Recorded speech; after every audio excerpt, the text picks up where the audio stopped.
Hello friends, today we are going to discuss the origin and evolution of the earth। इसमें हम जानेंगे कि अर्थ का एवोल्यूशन कैसे हुआ, उसके डिफरेंट स्टेजेस को हम पढ़ेंगे। तो इसके ओरिजिन के बारे में डिफरेंट डिफरेंट थ्योरी दी गई है और हर थ्योरी में कुछ न कुछ एजम्पशंस माना गया है, लिया गया है। तो एक प्रोफेसर जो ये अर्ली थ्योरीज है इस चीज़ के बारे में हम डिस्कस करते हैं कि स्टार्टिंग में कौन कौन सी थ्योरी दी गई थी। तो प्रोफेसर इमैनुअल कांत एक साइंटिस्ट थे जिन्होंने 1755 में एक थ्योरी दी जिसे गैसियस थ्योरी ऑफ कांत भी बोलते हैं। इसमें क्या बोला उन्होंने, according to him primordial matter was evenly distributed in the shape of a small particle. इन्होंने इस प्राइमोडियल मैटर माना। प्राइमोडियल मतलब स्टार्टिंग में जो मैटर था, जो यूनिवर्स था, उसको एक इन्होंने प्राइमोडियल मैटर माना। इन्होंने बताया कि इस प्राइमोडियल मैटर में जो पार्टिकल है वाज इवनली डिस्ट्रीब्यूटेड, वो बराबर रूप से इसमें डिस्ट्रीब्यूटेड है in a shape of small particle के रूप में इसमें इवनली रूप से डिस्ट्रीब्यूटेड है। और ये जो क्या थे, ये कोल्ड रूप में थे, सॉलिड और मोशनलेस थे। ये जो पार्टिकल थे ये मोशनलेस फॉर्म में थे। जो प्राइमोडियल मैटर है इसको स्लोली रोटेटिंग क्लाउड, इसकी ये स्लोली रोटेट कर रहा था, इसको स्लोली रोटेटिंग क्लाउड भी बोल सकते हैं।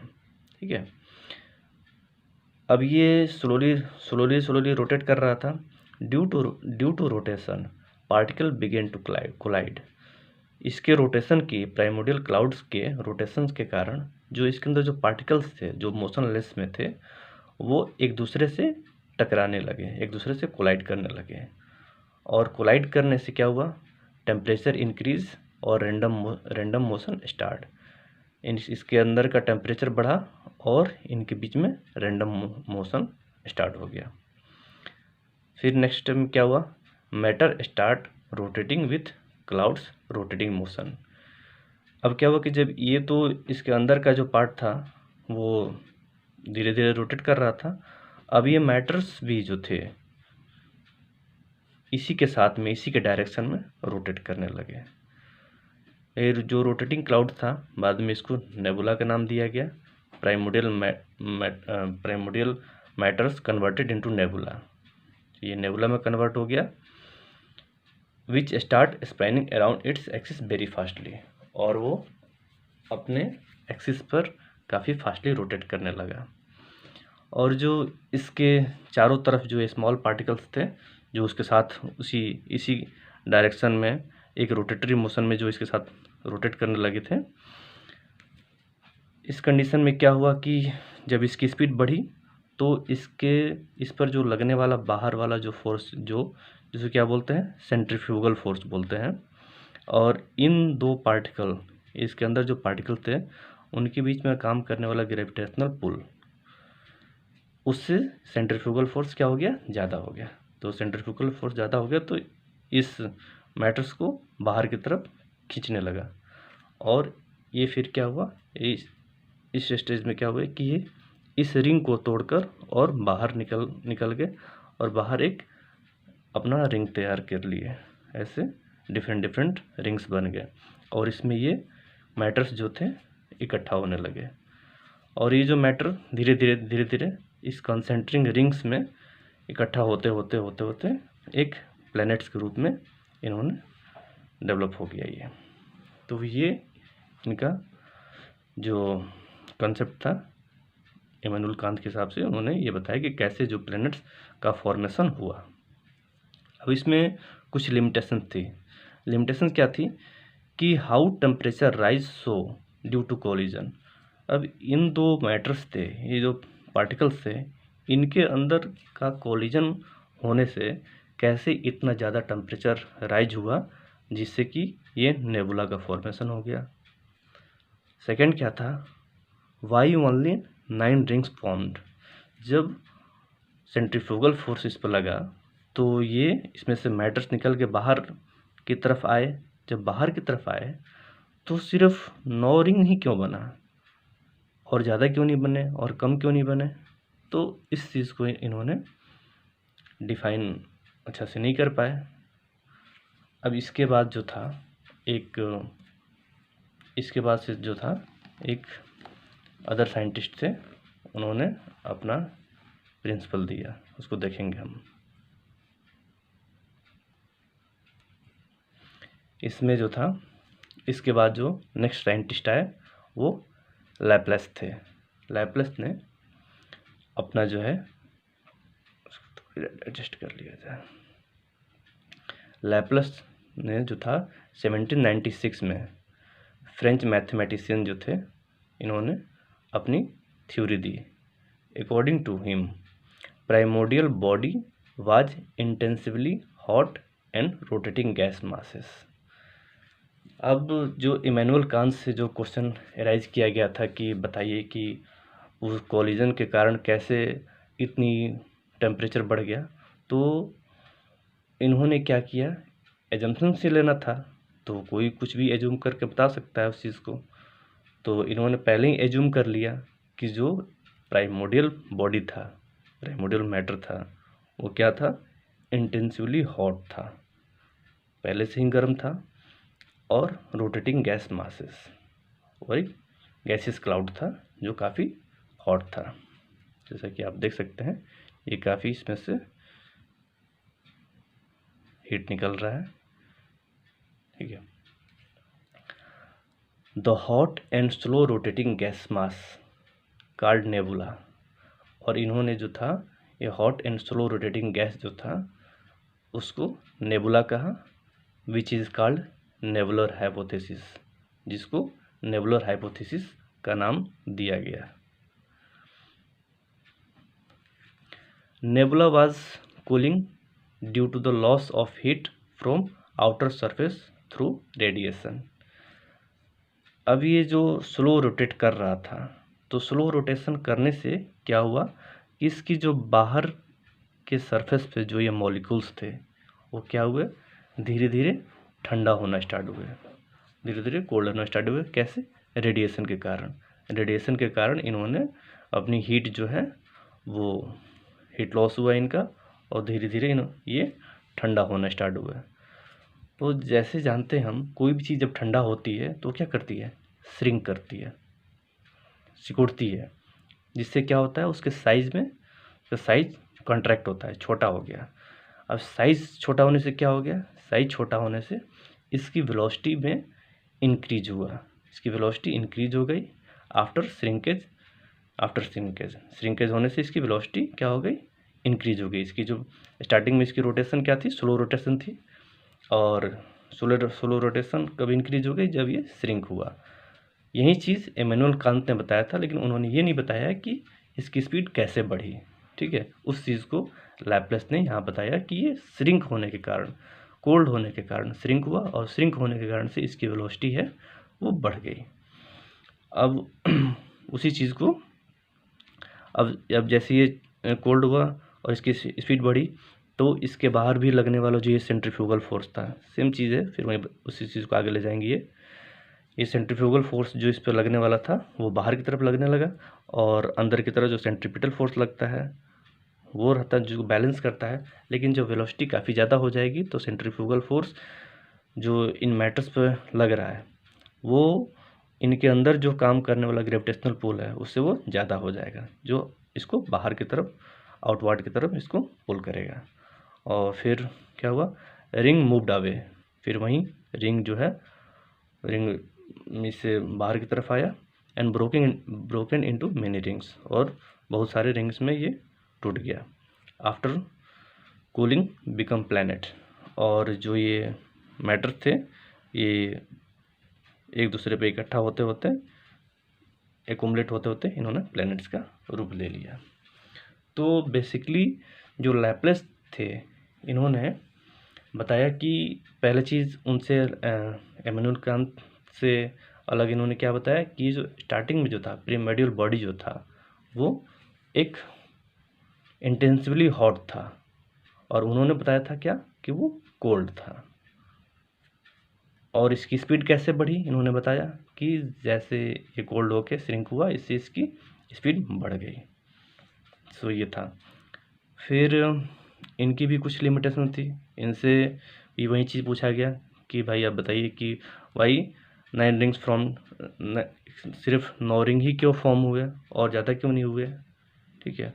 और दूसरा चीज़ इनसे पूछा गया कि इन्होंने बताया कि जैसे ये बीच में नेबुला है जो काफ़ी हॉट है, और इससे जैसे जैसे दूर जाते गए पार्टिकल्स वो ठंडा होते गए।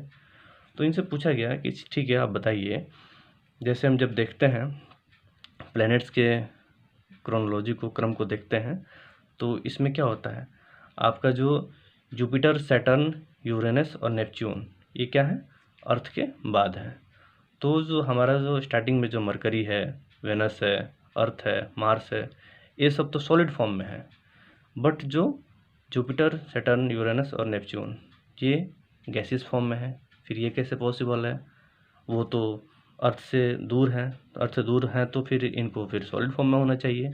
तो इस चीज़ को ये लैपलेस एक्सप्लेन नहीं कर पाए, ये इनकी कुछ लिमिटेशंस हैं। तो इसके बाद फर्दर समय बीतता गया और नई नई स्टडी होती गई। अब इसके बाद हम देखते हैं कि क्या क्या हुआ।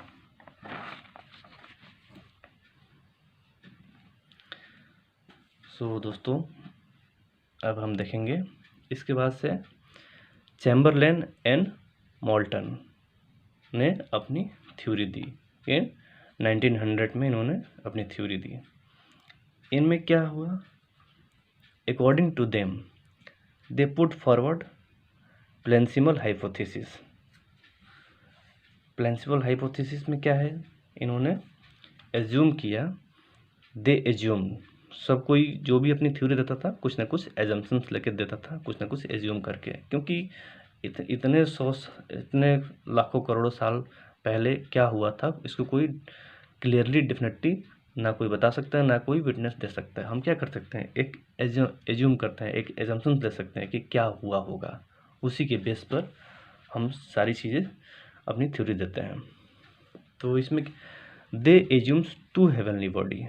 अभी तक जो था इमैनुअल कांत और लैपलेस, वो क्या मान रहे थे, एक ने कोल्ड नेबुला माना और दूसरे ने हॉट नेबुला माना, ठीक है। मतलब एक ही आपके जो है एक ही क्लाउड्स को वो लोग प्राइमोर्डियल मैटर को मान रहे थे। लेकिन चैम्बरलेन और मोल्टन ने, इन्होंने माना कि एक नहीं 2 हेवनली बॉडी थी। एक क्या था, एक हमारा प्रोटोसन था और दूसरा क्या था, कैंपेनियन स्टार था, और उसके साथ में क्या था, कैंपेनियन स्टार था। जो प्रोटोसन था जो बीच में, ये सर्कुलर इन शेप था, सर्कुलर इन शेप है, और इसी के पास से एक स्टार गुजरता है। तो according to this hypothesis a wandering star which are heavier than sun approaches the sun and exerted the gravitational pull, ठीक है। तो एक स्टार होता है जो सन से काफ़ी हैवी होता है, वो सन के पास से गुजरता है, पास होता है।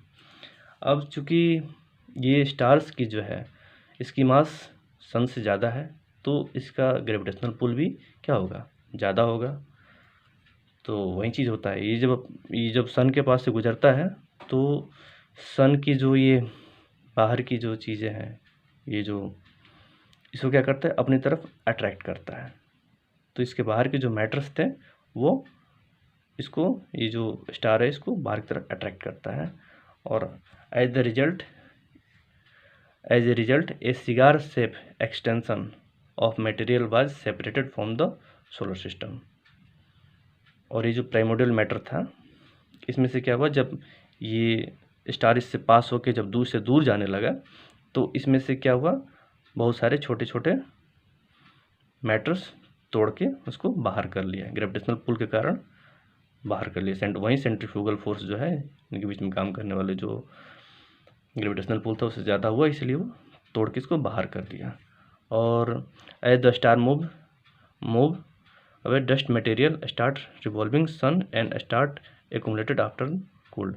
इसमें जो डस्ट मटेरियल और पार्टिकल जो थे जो बाहर आए हुए थे वो इसके सन के चारों तरफ रिवॉल्व करने लगे और अब जब ये निकले, जब डस्ट पार्टिकल निकले तो किस क्रम में निकले? ये एक सिगार शेप्ड, ये देखिए एक ये आप देख सकते हैं इस शेप में ये बाहर है। इसमें आपको दिखाता हूँ मैं, इस शेप में ये बाहर है। जैसे आपका पहले जो ये निकला, फिर ये निकला, ये छोटे छोटे पार्टिकल निकले और एक दूसरे से एक्युमुलेट होते होते जैसे जैसे ठंडा होते गए और एक्युमुलेट होते गए, ये क्या किए, ये प्लैनेट्स का रूप ले लिए। अब इसको क्या बुलाता है? इसको सिगार शेप क्यों बुलाता है?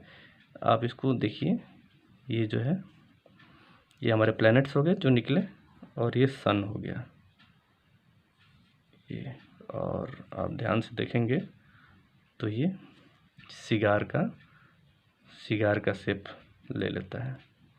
यहाँ से धुआं निकलता है सिगार में और यहाँ से इसको, और ये स्टार है जो रन अवे चला गया और इसके ग्रेविटेशनल पुल के कारण ये बाहर आ गए।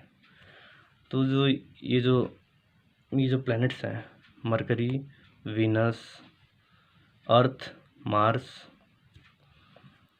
ये इसका क्रम है। ठीक है, इसको कैसे याद करेंगे हम? जैसे ये सन से जो इसका डिस्टेंस है उस वाइज कैसे याद करेंगे? My very expensive mother just said us 9 planets. कैसे? My very expensive mother just said us 9 planet means my Mercury very expensive, very तो विनस, एक्सपेंसिव मतलब अर्थ, मदर मार्स, ये हो गए हमारे 4। जस्ट जुपिटर, सेड सैटर्न, उसके बाद said अस Uranus और नेपच्यून। पहले नेपच्यून को प्लैनेट मानते थे, अब इसको नहीं कंसिडर किया जाता है। 1 2 3 4 5 6 7 8, ये सॉरी प्लूटो जो है उसको कंसिडर नहीं करते हैं, नेपच्यून को करते हैं। तो ये जो है 4 जो है स्टार्टिंग के, ये सॉलिड प्लैनेट्स होते हैं। ठीक है, और इसके बाद जो है 4 जुपिटर, सैटर्न, यूरेनस और नेपच्यून, इसको गैसियस प्लैनेट बोलते हैं। और क्या बोलते हैं इसको? गैसियस प्लैनेट के अलावा इसको जोवियन प्लैनेट्स भी बोलते हैं। तो अगर पूछा जाए आपसे कि जोवियन प्लैनेट्स क्या है, तो वही गैसियस प्लैनेट होते हैं ये। अब इसमें जो है मार्स और जुपिटर के बीच में, मार्स और जुपिटर के बीच में एस्टेरॉयड पाया जाता है। ये क्या है? एस्टेरॉयड बेल्ट है। इसको एस्टेरॉयड बेल्ट बोलते हैं। इसको कैसे याद रखेंगे? मैंने इसे याद रखा है माइकल जैक्सन, एम से मार्स और जी से जुपिटर, माइकल जैक्सन। तो माइकल जैक्सन के बीच में जो है एस्टेरॉयड बेल्ट पाया जाता है। ठीक है, तो ये कैम्बरलेन और मॉल्टन ने, इन्होंने यही जम्पशंस किया था कि 2 हेवनली बॉडी है और एक स्टार इसके पास से गुजरा, उसने अपने ग्रेविटेशनल पुल के कारण इसमें से कुछ मैटर्स निकाल लिए जो बाहर ठंडा होके एक्युमुलेट होके सर्किल बनाए और वो 9 रिंग्स डेवलप कर लिए। सो सारे लोग घुमा फिरा के वही चीज़ें बोल रहे हैं, थोड़ी थोड़ी चेंजिंग कर दे रहे हैं। जैसे आपका जो इसमें आप स्टार्टिंग में देखेंगे, जो प्रोफेसर इमैनुअल कांत थे, इन्होंने बोला कि जो प्राइमोर्डियल मैटर था वो क्या था? एक कोल्ड बॉडी था। ठीक है, फिर आप देखेंगे लैपलेस ने जो एज्यूम किया, उन्होंने उसको हॉट नेबुला बोला कि वो स्टार्टिंग से ही वो हॉट था। फिर चैम्बरलेन एंड मॉल्टन ने बताया कि नहीं, नेबुला एक अलग था और 2 हेवनली बॉडी, एक सन था, जो सन मतलब नेबुला के फॉर्म में था, और एक कैंपेनियन स्टार था जिसके पुल के कारण वो प्लैनेट्स डेवलप हुए। ठीक है, इसके बाद कुछ और साइंटिस्ट आए जैसे सर जेम्स जीन्स, इन्होंने 1990 में एक टाइडल हाइपोथेसिस दिया। इन्होंने उस चीज़ को टाइटल माना और टाइटल मान के अपनी हाइपोथेसिस दी। फिर आप हैरोल्ड जेफरे, इन्होंने 1929 में एक थ्योरी थी। According to him sun was gaseous mass, इन्होंने बताया कि सन जो है वो गैसियस मास है, and companion was several time heavier than sun, और जो कंपेनियन है, जो कंपेनियन स्टार जो था, इन्होंने सन को एक गैसियस मास बताया। इन्होंने क्या थोड़ा सा अलग किया कि इन्होंने गैसियस मास बताया, और जो था जो स्टार जो था कंपेनियन स्टार, जिसके कारण ये प्लैनेट निकले और ये बने, जिसके कारण ये प्लैनेट निकले और बने। तो इन्होंने बताया कि ये आपका जो स्टार जो था काफ़ी हैवी था सन के कंपेयर में, जिसके ग्रेविटेशनल पुल के कारण ये चीज़ बने। सो इनकी जो थ्योरी है popularly known as binary theory. Binary theory इसको बोला गया। बाइनरी मतलब कि एक सन हो गया और एक कंपेनियन स्टार हो गया, दो चीज़ मतलब बाइनरी हो गया इनका। ठीक है, इसके बाद से आते हैं नेक्स्ट थ्योरी पे। नेक्स्ट थ्योरी में क्या है, ऑटो स्मिथ एंड कार्ल वाइजेस्कर, ये दो साइंटिस्ट थे। इन्होंने 1950 में अपना थ्योरी दिया। इसके हिसाब से क्या था, they revise the nebular hypothesis, इन्होंने भी जो नेबुलर थ्योरी को रिवाइज किया, and said sun is surrounded by solar nebula. इन्होंने क्या बोला कि सन जो है वो सोलर नेबुला से घिरा हुआ है। ठीक है, ये नेबुलर हाइपोथेसिस को ही आगे बढ़ा रहा है, जो पहले बोला गया था नेबुला की कि इसमें एक सन है और उसके अंदर ही बहुत सारे पार्टिकल्स हैं। लेकिन इन्होंने बताया कि सन के अलावा, ठीक है, सन्स के चारों तरफ सराउंडिंग में एक सोलर नेबुला है। First time they told about any gas that is containing mostly hydrogen and helium. इनकी क्या कंट्रीब्यूशन थी, इन्होंने बताया जो सोलर नेबुला है इसके चारों तरफ जो गैसियस क्लाउड है, सन के चारों तरफ जो गैसियस क्लाउड है, सोलर नेबुला जो है वो क्या कंटेन करता है, हाइड्रोजन और हीलियम कंटेन करता है। ये इनकी बहुत बड़ी अचीवमेंट थी। इन्होंने फर्स्ट टाइम जो है गैसेस के बारे में क्लियरली बताया। सो इसके बाद क्या है, formation of disc shape structure after friction and collision.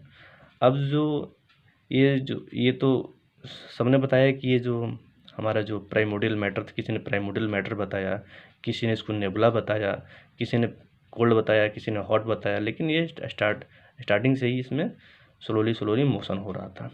तब इन्होंने इसमें जब मोशन हो रहा था तो उसके साथ साथ में जो ये इन्होंने डिस्क शेप स्ट्रक्चर दिया था।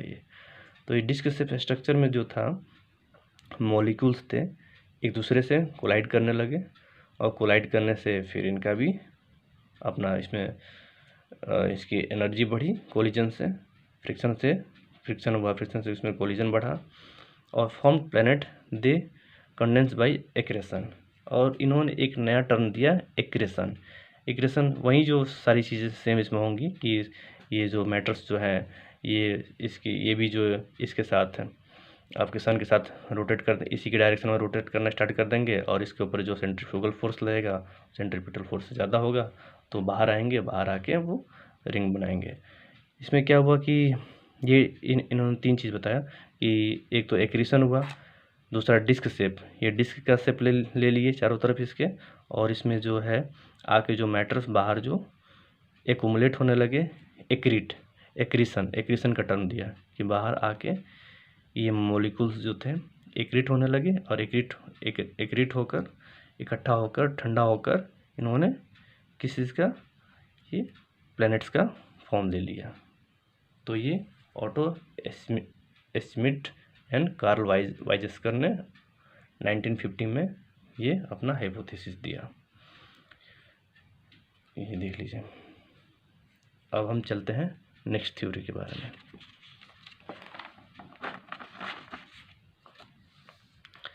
ये तो सारी जो थी ये हमारी ओल्ड थ्योरी थी, अर्ली थ्योरी थी। अब हम आते हैं मॉडर्न थ्योरी के बारे में। तो मॉडर्न थ्योरी कौन सी है? मॉडर्न थ्योरी जो मोस्ट एक्सेप्टेबल है वो क्या है? Big bang theory. Big bang theory को क्या बोलते हैं? और इसको बोलते हैं हम एक्सपेंडिंग यूनिवर्स थ्योरी भी बोलते हैं।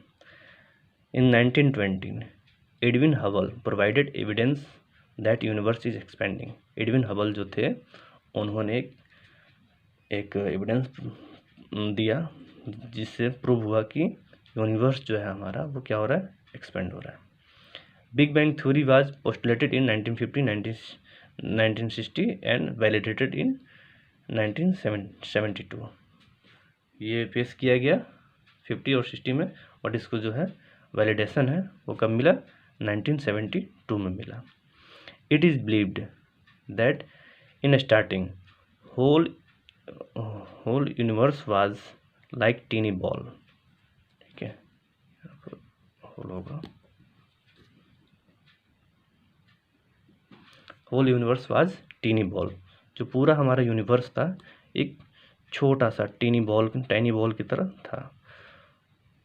विच हैव डेंसिटी इन्फिनिटी, जिसकी डेंसिटी जो थी वो इनफाइनाइट थी, और उसका टेम्परेचर भी था वो भी इनफाइनाइट था। तो छोटा होने में के बावजूद भी उसमें इनफाइनाइट टेम्परेचर और इनफाइनाइट डेंसिटी थी। फिर क्या हुआ? उसमें एक्सप्लोजन होता है, एक्सप्लोडेड वायलेंटली। एक एक्सप्लोजन होता है काफ़ी स्ट्रांगली, बहुत strongly, with in a fraction of second. बहुत कम समय के अंदर बहुत वायलेंटली एक एक्सप्लोजन होता है। और एक्सप्लोजन कब होता है? 13.7 बिलियन ईयर्स एगो होता है। ठीक है, अभी जो एक्सप्लोजन होता है, एक्सप्लोजन से क्या क्या निकलता है? गैसेस निकलते हैं, इसमें हाइड्रोजन, हीलियम और भी बहुत सारे गैसेस निकलते हैं, और एनर्जी, काफ़ी सारी एनर्जी निकलती है, स्पेस निकलता है, मैटर, मास निकलते हैं, और टाइम भी निकलते हैं, ऐसा बताया गया इसमें। जैसा कि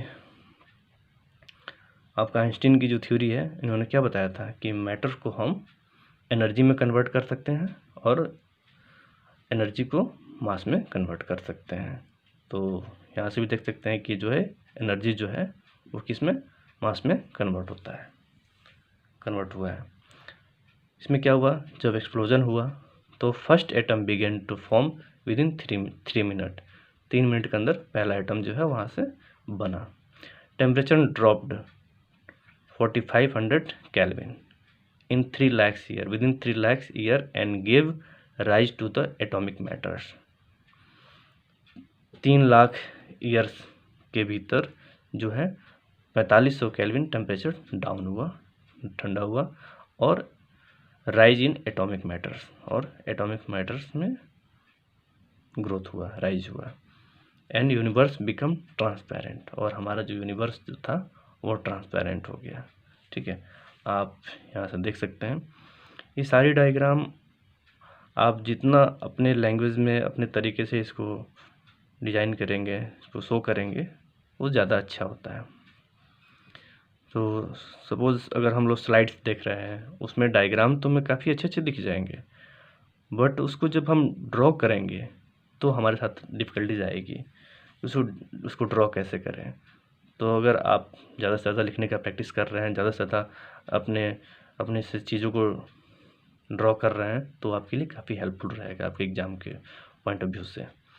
अब ये जो टाइनी बॉल था इसको सिंगुलैरिटी बोलते हैं। एक सिंगल पार्टिकल से, एक सिंगल चीज़ से सारे हमारे यूनिवर्स का क्या फॉर्मेशन हुआ। और ये जो एक्सप्लोजन हुआ वो सिर्फ एक डायरेक्शन में नहीं, एक तो एक पार्ट लिया गया है, ये चारों डायरेक्शन में हुआ, सब टोटल सारे डायरेक्शन में ये एक्सप्लोजन हुआ। और इसके बाद से जो 13.7 बिलियन ईयर एगो जो था इसका एक्सप्लोजन हुआ। फिर उसके बाद से देखिए यहाँ पर काफ़ी बड़ा एक्सप्लोजन हुआ।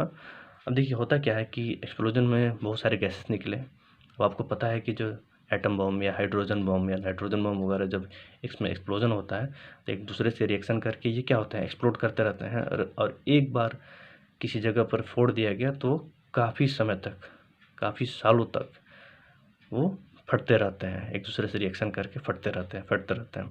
वैसे ही इसके अंदर जो एक्सप्लोजन हुआ, वो एक्सप्लोजन काफ़ी धमाकेदार था और आज भी उसमें एक्सप्लोजन होता ही है, होता रह रहा है और आज भी जो यूनिवर्स है हमारा वो एक्सपेंड कर रहा है। ठीक है, और ये 13.7 मिलियन ईयर्स एगो ये आपका एक्सप्लोजन हुआ। उसके बाद 5 to 6 बिलियन ईयर्स एगो जो हमारा स्टार का निर्माण हुआ, फिर गैलेक्सी का निर्माण हुआ, ये सब चीज़ें इसमें हुआ, सब इसमें प्लैनेट्स वगैरह बने, ये सब है। तो ये है हमारी बिग बैंग थ्योरी, जिसको हम एक्सपेंडिंग यूनिवर्स थ्योरी बोलते हैं, जिसमें हम मानते हैं कि हमारा जो यूनिवर्स है वो एक्सपेंड कर रहा है। ठीक है, अब हम आते हैं एक दूसरी मॉडर्न थ्योरी जो है उसके बारे में हम डिस्कस करते हैं। ये क्या है? Steady state theory. Steady state theory को किसने दिया? Bondi, Gold and Fred Hoyle ने इसको develop this theory. According to it, although the universe is expanding but it does not change its appearance over the time, that is no beginning no end। Study state theory के ये मानती है कि जो है हमारा जो यूनिवर्स है वो जैसा पहले था वैसा आज भी है, वैसे ही रहेगा, ना इसका कोई बिगिनिंग हुआ है और ना ही इसका कोई एंड होगा। ये although the universe is expanding, ये भले ही मानता हो कि हमारा यूनिवर्स एक्सपेंड कर रहा है बट चेंज इसमें कुछ नहीं हो रहा है, इसकी अपीयरेंस में कुछ चेंजिंग नहीं आ रही है। कैसे, वो देखते हैं हम। इस डायग्राम में आप देखेंगे कि एक आपका जो एक छोटा सा बॉल है, इसकी जो डेंसिटी है इसे चेंज होके इसका वॉल्यूम बढ़ता है, वॉल्यूम बड़ा हो गया, बट इसकी जो डेंसिटी है, जितनी डेंसिटी पहले थी उतनी ही डेंसिटी अभी भी है। फिर इसका साइज में ग्रोथ होता है बट जो डेंसिटी आप देखेंगे, डेंसिटी इसका जो है अभी भी सेम है। तो इसलिए इन्होंने इस सिद्धांत को, इस स्टडी स्टेट थ्योरी को माना कि चीज़ों का एक्सपेंशन तो हो रहा है, बड़ी तो दिखने में हो रही है, लेकिन ओवरऑल जो था उसमें चेंजिंग कुछ नहीं हो रहा है। जो पहले थे, जितना पहले डेंसिटी थी उतना ही अभी भी उसकी डेंसिटी है। सपोज जैसे हमारे यूनिवर्स में जो है बहुत सारे स्टार पैदा होते हैं और कुछ स्टार मरते भी रहते हैं, कुछ गैलेक्सी बड़ी होती हैं, कुछ श्रिंक भी होती हैं। तो इस तरीके से क्या है, मतलब ओवरऑल जो है हमारी यूनिवर्स वो मेंटेन्ड है, वो कांस्टेंट है। ठीक है, उसमें कोई चेंजिंग नहीं हो रहा है, जैसा वो पहले था बाद में है। ये थ्योरी जो है इसके बिगिनिंग जो थी, इसके बिगिनिंग वो हमारे ये पहले से ही ऐसे ही बिगिन था और ऐसे ही एंड रहेगा। ये इसमें कोई चेंजिंग नहीं हुआ इस हिसाब से, इसलिए इसको नाम दिया गया स्टडी स्टेट थ्योरी। जिस स्टेट में था उसी स्टेट में रहेगा। अब हम देखते हैं एक दूसरी थ्योरी है ये पल्सेटिंग थ्योरी। पल्सेटिंग थ्योरी क्या है? According to this theory, universe is suppose to expanding and contracting alternatively. इसके हिसाब से हमारा जो यूनिवर्स है एक बार क्या होता है, एक बार एक्सपेंड करता है, दूसरी बार कॉन्ट्रैक्ट करता है, एक बार एक्सपेंड करता है फिर कॉन्ट्रैक्ट करता है। तो अभी जो है हमारा यूनिवर्स जो क्या है वो एक्सपेंड कर रहा है। ठीक है, तो ये हमारी जो है मॉडर्न थ्योरी थी और इसमें जो है मैं ज़्यादा फोकस करना है बिग बैंग थ्योरी पर, जिसे एक्सपेंडिंग यूनिवर्स थ्योरी है। ये हमारा जो है काफ़ी, इसको जो है सारे लोगों के द्वारा, बहुत सारे लोगों के द्वारा इसको एक्सेप्ट किया जाता है। तो ये हमारी आज का हमारा लेक्चर रहा, जिसमें हम लोगों ने जाना, एक बार मैं आपको ओवरव्यू दे दूं फटाफट।